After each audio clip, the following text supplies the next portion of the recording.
Hai teman-teman, kembali berjumpa dengan Kanala. Di video kali ini kita akan bahas tentang saham ICBP dan juga INDF, fundamental dan kinerja terbaru dari saham INDF dan juga ICBP. Plus kita akan bahas yang lebih menarik mana nih antara Indofood atau ICBP, dan yang pastinya kita juga akan bahas strategi untuk berinvestasi di saham-saham consumer ini. Untuk teman-teman yang private mentoring investasi saham bersama Kanala, bisa klik link di deskripsi, dan kalau ada pertanyaan silahkan komen di bawah ya. Nah, mengapa kita bisa mempertimbangkan saham ICBP dan juga INDF di sini? Jadi, Indofood ini adalah salah satu penguasa sektor consumer goods di Indonesia, dan kita pasti sudah sangat familiar dengan produk-produk dari perusahaan ini. Ini gambaran kinerja income statement dari saham INDF. Bisa kita lihat bahwa sejak 2011 atau dalam rentang waktu 10 tahun terakhir, mereka selalu bisa meningkatkan revenue dan juga net profit dari perusahaannya. Ini termasuk ciri perusahaan yang bagus karena profitnya naik terus dalam jangka panjang. Dan tentunya ini adalah keunggulan dari saham-saham consumer goods. Nah, ini gambaran dari Indofood yang kode sahamnya INDF. INDF ini adalah grup Indofood yang punya beberapa lini bisnis seperti produk konsumen bermerek, kemudian juga ada bidang bisnis bogasari, agribisnis, dan juga distribusi. Satu lot saham INDF itu bisa kita beli dengan harga sekitar 660 ribuan ketika video ini dibuat ya. Mereka sudah listing di Bursa Efek Indonesia sejak tahun 1994, dan ini gambaran komposisi dari saham INDF tadi. Langsung saja kita coba cek dari laporan posisi keuangan INDF yang terbaru. Di laporan tahun 2020, kita bisa lihat bahwa mereka mengalami kenaikan kas menjadi 17,3 triliun ya di laporan ini. Dan yang perlu dicermati juga adalah persediaannya ternyata juga cukup meningkat nih, dan total aset lancarnya pun juga ikut meningkat.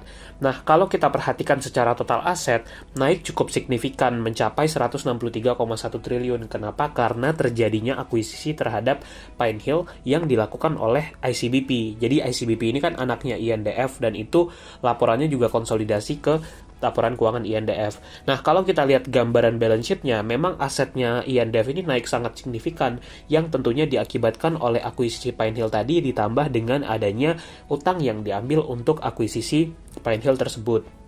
Jadi kalau teman-teman perhatikan liabilitasnya ini naik nih. Nah, ini gambaran posisi liabilitas dan ekuitas dari INDF tadi. Kalau kita perhatikan, total liabilitas jangka pendek atau utang jangka pendeknya itu naiknya memang tidak terlalu besar, tapi tetap mengalami kenaikan menjadi 27,9 triliun. Nah, tapi yang naik sangat signifikan adalah total liabilitas jangka panjang, yang mana itu diakibatkan oleh adanya utang bank yang meningkat signifikan tadi. Dan ini gambarannya. Nah, kalau dari sisi ekuitas, kita bisa lihat bahwa untuk ekuitas yang bisa diatribusikan ke pemilik entitas induk itu naik juga, yang diakibatkan oleh naiknya saldo laba. Artinya ini bagus karena laba dari INDF tadi memang naik, dan itu meningkatkan ekuitas yang mereka punya. Nah, ini gambarannya secara debt equity ratio memang cukup tinggi ya, naik di atas 100%, namun secara rasio lain seperti cash ratio dan current ratio ini masih tergolong cukup baik untuk INDF ini. Nah, bagaimana dengan kinerja laba rugi dari INDF di 2020?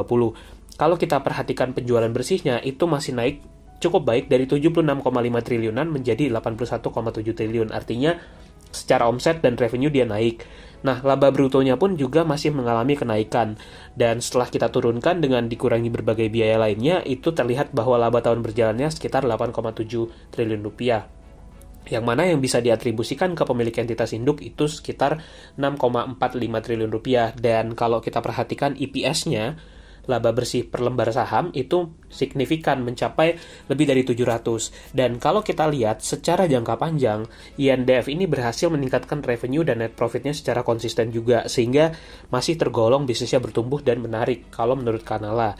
Dan ini gambaran rasio profitabilitas, kita bisa lihat gross marginnya membaik dalam beberapa tahun terakhir, diikuti dengan juga kenaikan dari operating dan juga net profit margin untuk INDF ini. Nah, langsung saja kita coba lihat dari proyeksi dividennya. Kalau earning per share-nya meningkat di 2020 dan payout ratio dividennya tetap 49,7%-an seperti biasa, maka kemungkinan dividen dari INDF juga akan meningkat. Dan secara histori mereka biasa bayar dividen, jadwalnya itu akan keluar di antara bulan Juni atau di bulan Juli biasanya untuk kumulatif date-nya. Ini estimasi dividennya. kita estimasikan payout ratio-nya tetap konsisten 49%. Artinya, estimasi dividen kalau EPS-nya 735 adalah Rp360. Nah, dividen itu kalau kita bandingkan dengan harga saham ketika video ini dibuat, 6.600, maka yield-nya bisa mencapai 5,45%. Tentunya ini dividen yield yang menarik karena di atas bunga deposito dan juga ini naik dibandingkan tahun buku 2019 lalu, kalau misalkan benar-benar terjadi ya. Dan secara valuasi termasuk cukup murah kalau menurut Kanala karena price earning ratio-nya masih sekitar 8,9 kali tadi. Jadi INDF ini termasuk saham yang menarik bagi Kanala. Nah, bagaimana dengan ICBP? Satu lotnya itu bisa kita beli dengan harga sekitar 920.000, hampir 1 jutaan ya ketika video ini dibuat. Dan mereka listing di bursa itu sejak tahun 2010 dan 80%-an sahamnya itu, tepatnya 80,53% itu dipegang oleh Indofood Sukses Makmur atau INDF tadi. Nah, kalau untuk ICBP ini memang fokus ke barang-barang konsumsi bermerek dari Indofood, baik itu mie instan, dairy, dan sebagainya. Teman-teman bisa cek di website perusahaannya. Bagaimana dengan laporan posisi keuangan ICBP? Kita coba lihat di sini. Mereka juga mengalami total kenaikan aset lancar dan juga secara total aset itu bahkan bisa mencapai lebih dari 103 triliun yang tentunya ini diakibatkan oleh akuisisi Pine Hill tadi yang sudah kita mention di awal video. Terlihat dari bagian goodwill itu naiknya luar biasa, mencapai 54 triliunan rupiah di situ ya. Ini gambaran balance sheet-nya, tingkat utangnya naik drastis sekali yang mengakibatkan asetnya tembus di atas 103 triliun rupiah. Nah, bagaimana? Apakah ini hal menarik? Tentu kalau misalkan kinerjanya tetap bagus, buat Kanala ini masih sesuatu yang bisa kita toleransi sebenarnya. Ini gambaran posisi liabilitasnya, secara liabilitas jangka pendek dan juga jangka panjang mengalami kenaikan, dan porsi terbesarnya tadi adalah di bagian utang bank yang nilainya naik dari 1,6 triliunan menjadi lebih dari 30 triliun kalau kita perhatikan di situ. Dan ini sudah dijelaskan juga oleh manajemen Indofood di dalam rilis laporan keuangan mereka. Nah, untuk ekuitasnya juga masih tercatat naik karena adanya kenaikan saldo laba yang belum ditentukan penggunaannya. Itu naik cukup baik juga di sini dan ekuitas yang bisa diatribusikan itu sekitar 29,4 triliunan. Ini gambarannya debt equity ratio 181%. Namun kalau kita perhatikan rasio lain seperti cash ratio dan current ratio juga tergolong bagus untuk ICBP ini, sehingga walaupun utangnya naik signifikan tapi dia masih punya rasio yang bagus. Nah, bagaimana dengan kinerja laba rugi dari ICBP? Langsung saja kita coba cek di sini. Secara penjualan neto, itu juga masih terus meningkat di tahun 2020 ini. Dan walaupun beban pokok penjualan juga ikut naik, tapi laba tahun berjalan itu juga masih mengalami kenaikan di sini. Dan artinya di tahun 2020 ICBP ini profitnya naik loh dibandingkan tahun sebelumnya. Dan untuk laba yang bisa diatribusikan ke pemilik entitas induk itu sekitar 6,5 triliunan, naik dibanding 5 triliunan di tahun 2019.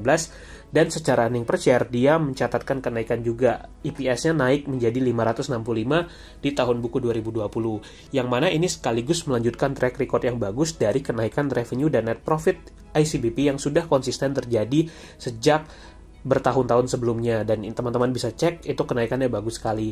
Demikian juga untuk rasio profitabilitas baik dari gross margin, operating dan juga net profit margin itu mengalami kenaikan yang bagus. Jadi untuk kinerjanya, profitabilitasnya ICBP tergolong bagus untuk di Bursa Efek Indonesia ya. Nah, ini estimasi dividen dari ICBP. Kalau kita perhatikan, EPS-nya juga naik di tahun 2020, dan biasanya mereka jadwal pembayaran dividennya mirip seperti Indofood. Jadi, teman-teman bisa tunggu, dan kalau lihat data 2018 dan 2019 itu dilakukan di bulan Juni ataupun Juli. Ini gambaran estimasinya. Kalau kita estimasikan payout ratio tetap 49%, maka dividen per share itu bisa mencapai Rp276 per lembar sahamnya. Nah, kalau kita bandingkan dengan harga saham 9.200 ketika video ini dibuat, maka yield dividen ICBP itu bisa mencapai 3%. Cukup menarik sebenarnya, tapi jelas lebih menarik INDF kalau kita bandingkan secara langsung tadi ya. Dan ini gambaran valuasinya, price earning ratio-nya sekitar 16 kali. Masih cukup wajar untuk saham-saham consumer kalau menurut Kanala. Kesimpulan dari video kali ini, baik itu INDF ataupun ICBP adalah saham consumer goods yang bagus menurut Kanala. Kenapa? Karena mereka bahkan di tahun 2020 masih mampu mencatatkan kenaikan net profit yang cukup signifikan. Artinya secara bisnis dia juga cukup bertumbuh walaupun juga ada tingkat liabilitasnya yang naik. Namun secara umum kita melihat kinerjanya masih cukup bagus dan ini tentu menarik untuk tahun-tahun ke depannya. Jadi keduanya tergolong saham yang bagus dan lebih baik pilih Indofood CBP atau INDF nih. Kembali ke preferensi masing-masing investor. Namun kalau menurut Kanala ataupun Kanala pribadi akan pilih saham dengan valuasi yang lebih murah. Dalam hal ini kalau Kanala lebih tertarik dengan INDF. Kenapa? Karena dia secara valuasi pricing ratio lebih murah dan juga dengan membeli INDF, kita sebenarnya ikut menikmati kontribusi dari kinerja ICBP sendiri. Dan ditambah lagi dengan membeli INDF, kita juga dapat lini bisnis Indofood yang lainnya. Jadi beli satu saham, tapi dia dapat manfaat dari berbagai lini bisnis Indofood secara sekaligus. Namun semuanya kembali lagi ke masing-masing investor. Dan kalau teman-teman butuh referensi saham-saham consumer goods yang bagus dan menarik, bisa tonton video-video ini. Linknya sudah Kanala share di deskripsi ya. Semoga bermanfaat dan jangan lupa untuk subscribe.